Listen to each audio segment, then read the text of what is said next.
Howdy pals, and welcome back to my channel. In today's video, I'm going to talk about the 10 books I want to read in 2023. So when you're seeing this, it's the new year. I'm currently filming it in December, but Happy New Year. Hope 2023 will be a prosperous year for you. I hope you're able to achieve all your reading goals or any other personal goals you set for yourself. I guess I can start it off by saying that 2023 is going to be another year where I try and read 100 books. I'm hopefully meeting my 100 in December. I'll hopefully finish. So hopefully in 2022, I got my 100. We're going for 100 again in 2023. That's my Goodreads challenge, to get that out of the way. So that being said, usually I do the end of the year. So like I think in 2021, I did 2021. In 2021, I did 21 books I want to read in 2021. This year, it would be 23. And with a reading goal of 100, that's nearly a quarter of my reading. And it feels unfair for me to predict my reading throughout the entire year. In January, it just feels like I'm gonna want to change things up halfway through, so I'm deciding to go with 10, and I'll stick to that, especially with all the other challenges I'm doing this year. 10 feels reasonable. That way it leaves ample opportunity for video ideas with different TBRs or mood reads or just some flexibility. I feel like 23 that I'm like forcing myself to read is just gonna be a lot, but let's get on with it. The first book I've picked out is The Roughest Draft by Austin C. Minbrooka and Emily Wibberley. They're an author pair. I believe they're married, and this is one of their adult books. I've heard amazing things about it and made it on a ton of people's favorites of 2023, and so my goal is to get to it this year. I do own a copy, it's just upstairs. I'm not gonna have any of my physical copies for this video. Basically, this follows two writers who work together. I don't believe they're in a romantic relationship, but they do have like a workplace relationship, and then after their second book, they decide to split for difference of opinions, or I don't really know, but they still are on contract to do a third book. So they reunite to write this third book, and we're probably gonna see some, not necessarily enemies to lovers or rivals to lovers, maybe some tension dissolve into a romantic connection between these two characters. Then I have Kingdom of Ash by Sarah J Maas. Admittedly, I fell into a reading slump while reading Throne of Glass. I was reading it in like 2021 and then decided to put it on pause when I was moving and getting a hold of life, and there was a lot going on at the time, and so I was listening to all the audiobooks, and I made it to like the next to last book or something like that. It was the one you buddy read with Tower of Dawn, and I didn't know you were supposed to do that, so I was gonna start it over, and then I just never did, and that means that I never finished the series, even though I got like 3/4 or halfway through it. So by me having Kingdom of Ash on this list, it means that I finally want to get through it. I don't know if I'm going to reread all of the original books and then like pick up where I left off, or if I'm just gonna like spark notes them. That's for future shall be to determine in 2023, but my goal is to finish the series this year. Then To Have and to Hoax is the first installment of the super cute Regency romance series that I've been seeing everywhere. They've got such cute titles and really adorable covers, and I've been loving the illustrations that come out, and every single time I see a new one I go, oh, I need to read those, but I want to read the first one first, obviously, and I just never do. And every single time a new one comes out I go, oh, I want to read that, but I gotta get to the first one. So 2023 is going to be my year where I read the first one at least. It doesn't mean I have to read this whole series. I just want to at least get to the first one so I can finally get on to the other fun ones. There's one that's called like To Marry and to Meddle, To Love and to Loathe or something like that. I mean, they've got such cute titles that it's just, I have to, but I haven't. So I'm going to. That's what this video is for. I'm going to do this. Please hold me to this, but not too harsh because I am sensitive. Then I have The Two Lives of Lydia Bird by Josie Silver. I read Josie Silver's debut, which was called, I believe, One Day in December, and controversial opinion, I really did enjoy this one.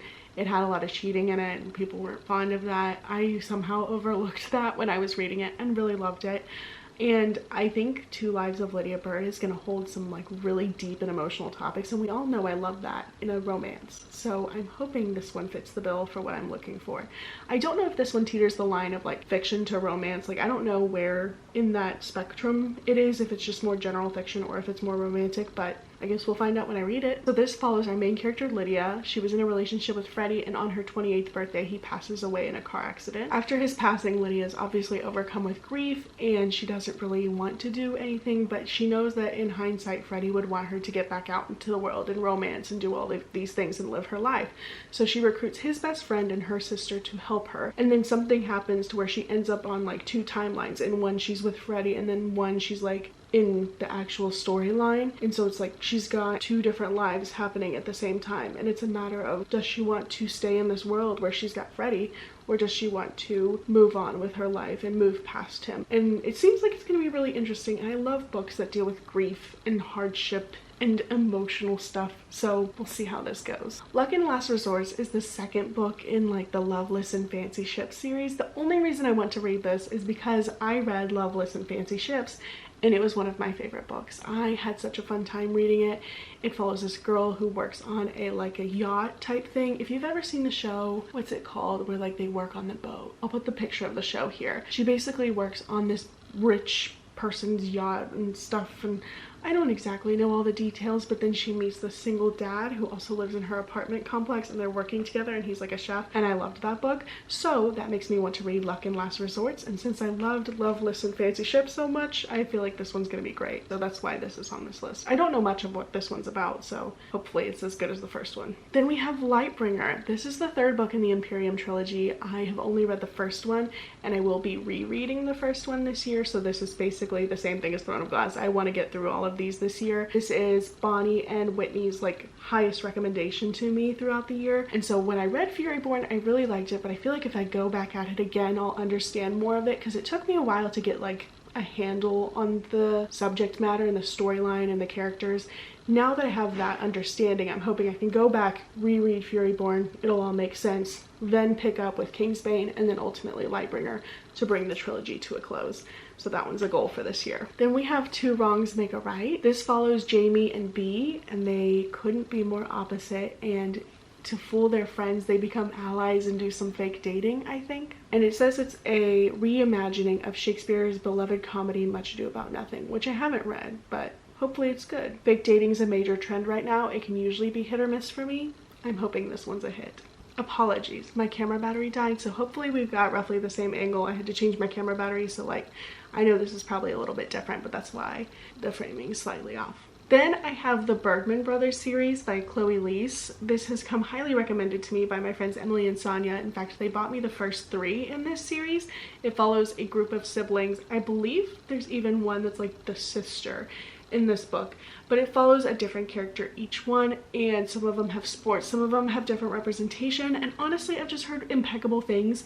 And since Emily and Sonia were so kind and gifted me the first 3 for my birthday, I feel like I should get to them this year, so that's a goal. Only When It's Us is a frenemies to lovers college sports romance about a women's soccer star and her surly lumberjack look-alike classmate, complete with a matchmaking professor, juvenile pranks, and a smoking slow burn. Then we have Always Only You, which is the second one. It is an opposite attract forbidden love sports romance about a nerdy late blooming hockey star and his tough cookie coworker who keeps both her soft side and her autism diagnosis to herself. Then the third one is Ever After Always. This is a marriage in crisis opposites attract romance about a sensitive, fierce loving woman and her resilient husband who has an anxiety disorder.